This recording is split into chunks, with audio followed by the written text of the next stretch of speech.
ফলহারিণী কালী পুজোতে শ্রী শ্রী মা শারদাকে ঠাকুর শ্রীরামকৃষ্ণ ষোড়শী রূপে পুজো করেছিলেন।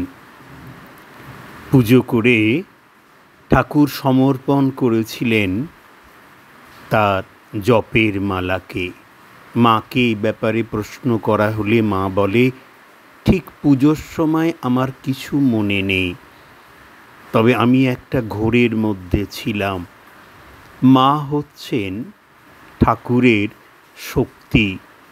ভাবা যায় মন্দিরে মা ভবতারিণীর ফলহারিণী কালী পূজা, আর এদিকে নররূপী রক্ত মাংসের শ্রী শ্রী মা শারদার পূজা।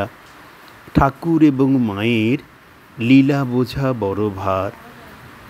মা যে শক্তি নিয়ে আমাদের কাছে এসেছিলেন, দু একবার তার সেই শক্তি, সেই ভয়ঙ্কর শক্তি বগলামুখী হিসাবে একবার দেখিয়েছিলেন, কিন্তু বেশিরভাগ সময় উনি কী করেছিলেন, এই যেন প্রত্যেক দিনের ফলহারিণী কালী পুজো।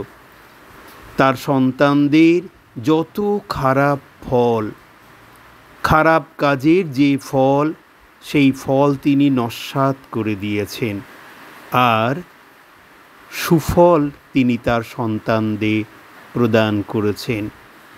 তাই তো মা সকলের মা। জননীং শারদাং দেবীরাম কৃষ্ণম জগদ্গুরুম পাদপদ্মে ত্রয়োসিতা প্রণমামি মুহুর্মুহু।